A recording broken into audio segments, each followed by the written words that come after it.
So today we're going to be talking a little bit of a different subject in context to casting and analysis in Gears of War on live broadcasts, because this is something that's been coming up a little bit more often as we've just had $1 million pro circuit announced with MLG and lots of events coming up and a new game.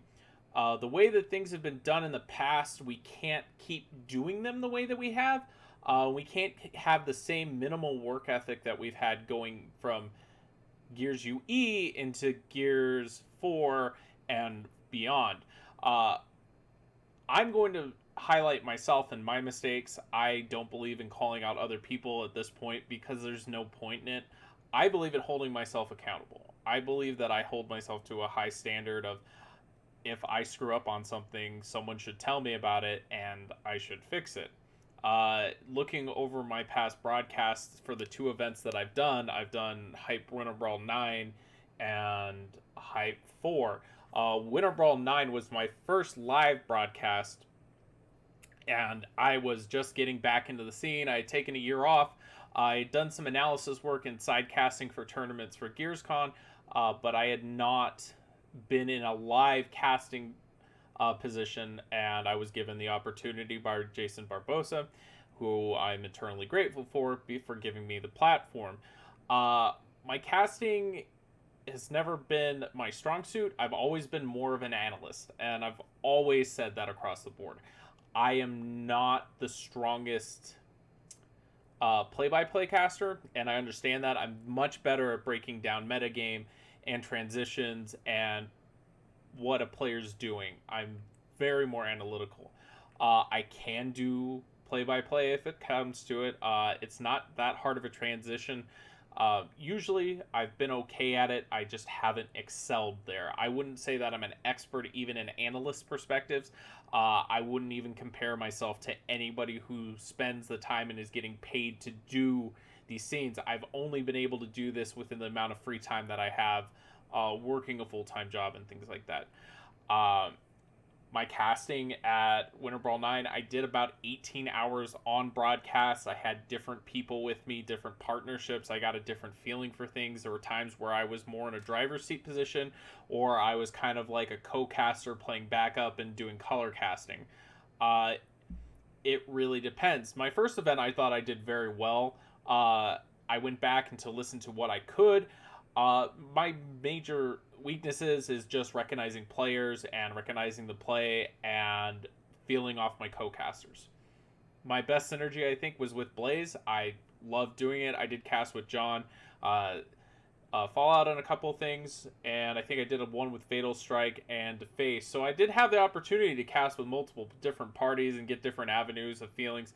I felt more comfortable with Blaze. I felt like we had a natural synergy. But I didn't feel like my broadcast was like my level of casting was anywhere near the level of others. So for me, being the new person on the block, I ended up dedicating more time than I wanted to.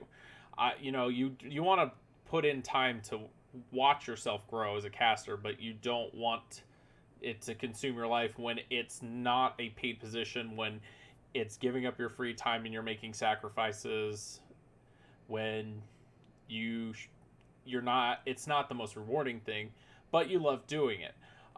For me, going into Winter Brawl or going into Hype 4, I felt much more confident about my casting. I had been doing some ESLs with Blaze. I had been doing some preseason stuff. I had been watching scrims and other things. So I felt much more prepared going into Hype 4. But because of certain situations at Hype 4, I was ending up distracted most of the event. So my cast there, in comparison to where I believe my standard should be, was subpar. I don't believe that I did the best job that I could have at Hype 4 because I was not focused on what I came to do. I came to cast. I came to be an analyst, and I ended up spending more time trying to put out fires and make sure the event finished than broadcasting. So I made sacrifices just across the event to try to make sure we finished and being a little bit more of an administrator. Now, my casting did suffer. I've gone back and listened to my broadcasts and listened to my casting and my contextual uh, mannerisms and everything that I've done in it, and it's not to where I wanted it to be. I was very lackluster in energy. I was making mistakes. I was very tired. I was not focused on where I should have been. So my broadcast was very subpar for myself, and I hold myself to that kind of standard. And that's me. I believe that anything that I say on a broadcast, I'm accountable for, and I'm accountable for influencing the decisions and the people watching the broadcast.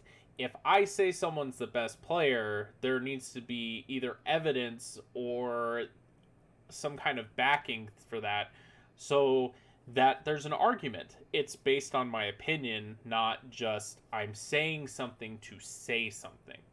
Uh, and this is a tough area, especially for Gears, because again, I said in another video, we've never tracked statistics.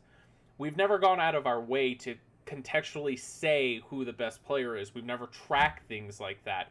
We don't have VODs from the past 5 years to go back and watch every single play in every single event. We've gone from Gears 3 to Gears Judgment, back to Gears 3, and now we've gone to Gears UE. So there's been a lot of transitions in that time, and a lot of players changes, and a lot of team changes, and it's just not, we haven't had a stable scene where you can go look up VODs. The MLG VODs from back in the day don't even exist anymore. It's literally impossible to find any of the old Gears of War footage to go watch things. We really live off of Blaze and Fallout's history of how the events went and where they were, and Immortal Spawn and Nick Merckx, because they were there, they competed. This is the point of time where everybody has to step up their game. And this is myself included. I'm never going to take myself out of the event of taking criticism or saying what needs to be said. The entire scene has to go on another level. Our work ethic and our accountability has to be on an entire another level. We can't just show up to events, and I've been there, I've done it, where you just show up to the event and you've watched some games and you kind of have your top 8 predicted, but you don't know everything that's going to happen. You're just kind of trying to predict the winner. We haven't spent as much time as other scenes. And that's the problem with us as being an underlying scene where we haven't been in the spotlight, where we haven't been on the main stage, where we haven't been a force in esports. We're not a CSGO, we're not a League of Legends, we're not a Dota. We don't have personalities like Thorin, who is by far one of the best map analysts in CSGO, breaking down where team strengths are, where the pick and ban is going to go, what they're going to do. We're not like Jad or Monte Cristo, who are experts in their own scenes within League of Legends.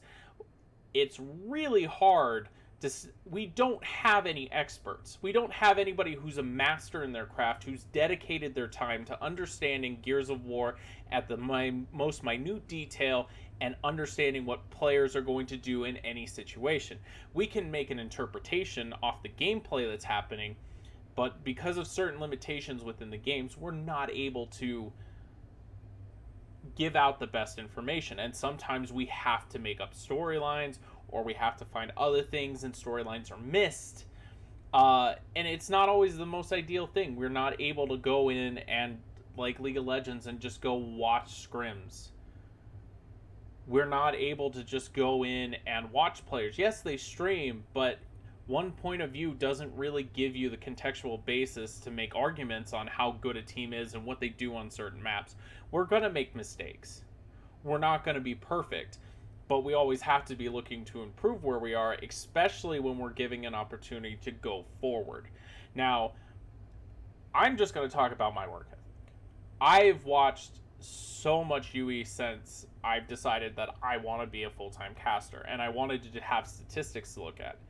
It's a lot of work. I don't enjoy watching hours and hours of UE gameplay from the ESL Pro Season 1 and 2 just to stat track so that I know what players did. But in watching that, I've been able to at least have an understanding of where players were making mistakes early, and I've seen growth and development over time. I've watched players like Demo, who was playing very much like Gears 3 and aggressive and pressing the line and pushing his advantage and being overextended at points to the point where he's more controlled and understanding that he has limitations to how much he can do by himself without the support of his teammates. And there's video evidence to document that. And he's gotten thousands of times better. Now, this is what I'm talking about. I have to put in the work to be anywhere on a level. I'm not a main time caster. I'm not a main time analyst. I'm someone on the side who dedicates my time and what limited time I have to trying to bring the best out of the Gears of War scene. And I'm accountable for everything that I say.